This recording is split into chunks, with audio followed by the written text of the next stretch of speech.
Assalamualaikum warahmatullahi wabarakatuh. Perkenalkan, nama saya Nurul Maulia Ananda dengan nomor NIM 2019 820234 dari Prodi Pendidikan Guru Sekolah Dasar, Fakultas Ilmu Pendidikan, Universitas Muhammadiyah Jakarta. Video ini saya buat untuk memenuhi tugas ujian akhir semester mata kuliah Pengembangan Pembelajaran IPS SD dengan dosen pengampu Ibu Latifah Kurotaini, MPD. Yang pertama, saya akan membahas urgensi dilakukan pengembangan pembelajaran IPS SD. Urgensi dilakukannya pengembangan pembelajaran IPS SD untuk mengembangkan potensi peserta didik agar peka terhadap masalah pribadi, masalah sosial yang terjadi di masyarakat, memiliki sikap mental positif terhadap perbaikan segala ketimpangan yang terjadi, dan terampil mengatasi setiap masalah yang terjadi sehari-hari di lingkungan keluarga, baik yang menimpa dirinya sendiri maupun yang menimpa masyarakat secara umum.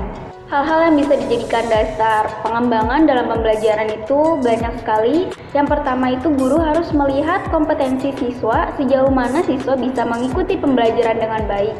Kemudian, guru juga harus lebih kreatif dengan membuat media pembelajaran seperti buku cerita tentang pendidikan yang berisi materi-materi pembelajaran atau membuat video pembelajaran dengan menarik yang berisikan materi-materi pembelajaran. Selanjutnya, saya akan membahas produk yang saya hasilkan itu berupa buku cerita. Produk yang saya hasilkan ini termasuk media pembelajaran berupa buku dan penggunaannya untuk siswa sekolah dasar di kelas tinggi. Selanjutnya, saya akan membahas kompetensi inti. Yang pertama, menerima, menjalankan, dan menghargai ajaran agama yang dianutnya.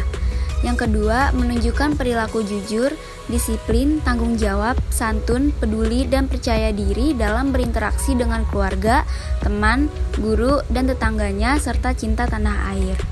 Ketiga, memahami pengetahuan faktual, konseptual, prosedural, dan metakognitif pada tingkat dasar dengan cara mengamati, menanya, dan mencoba berdasarkan rasa ingin tahu tentang dirinya, makhluk ciptaan Tuhan, dan kegiatannya, serta benda-benda yang dijumpainya di rumah, di sekolah, dan tempat bermain.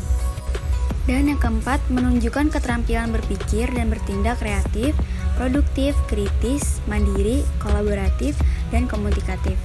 Dalam bahasa yang jelas, sistematis, logis, dan kritis, dalam karya yang estetis, dalam gerakan yang mencerminkan anak sehat, dan tindakan yang mencerminkan perilaku anak sesuai dengan tahap perkembangannya. Selanjutnya, kompetensi dasar dan indikator. Di sini kompetensi dasarnya 1.3 mengidentifikasi karakteristik geografis dan kehidupan sosial, budaya, ekonomi, politik di wilayah ASEAN. Dengan indikator 1.3.1 menyebutkan kehidupan sosial, budaya dari dua negara ASEAN terkait kondisi geografisnya. Selanjutnya, kompetensi dasar 2.3 menyajikan hasil identifikasi karakteristik geografis dan kehidupan sosial budaya, ekonomi, dan politik di wilayah ASEAN. Dengan indikator 2.3.1 menulis laporan tentang perbedaan sosial budaya dari dua negara ASEAN terkait kondisi geografisnya. Dalam proses pembuatan storybook, ada 5 tahapan. Yang pertama, mulai mengumpulkan materi tentang ASEAN. Yang kedua, menentukan aplikasi Canva untuk membuat storybook. Yang ketiga, membuat dan mengedit template storybook dengan tema ASEAN.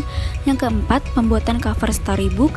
Dan yang kelima, menyusun materi dalam bentuk template storybook. Selanjutnya, kendala yang saya alami dalam menyusun produk tersebut yaitu keterbatasannya animasi di aplikasi Canva. Dan cara saya dalam mengatasi kendala tersebut yaitu mengganti konsep desain dan menyusun kembali karakter dan alur cerita yang lebih menarik. Manfaat produk yang saya hasilkan ini yaitu menambah wawasan pengetahuan bagi para pembaca, meningkatkan daya ingat untuk para pembaca, dan mengembangkan daya imajinasi para pembaca. Selanjutnya saya akan menjelaskan garis besar materi dan alur cerita. Jadi pada halaman ini ada 3 tokoh, yaitu adik, ibu, dan kakak. Kemudian adik penasaran tentang ASEAN dan bertanya kepada kakak apa itu ASEAN. Pada halaman ini ibu menjelaskan kepada adik dan kakak pengertian ASEAN.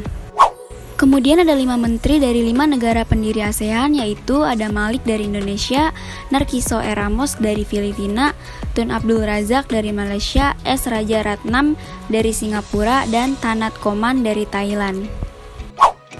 Selanjutnya ada dampak positif dari kerjasama antar negara ASEAN, yaitu peningkatan kapasitas ekspor produk lokal ke mancanegara dan meningkatkan devisa negara. Kedua, mendorong masyarakat untuk kualitas keterampilan pribadi dan berpikir terbuka. Yang ketiga, mempermudah investor untuk menjalankan investasinya di Indonesia.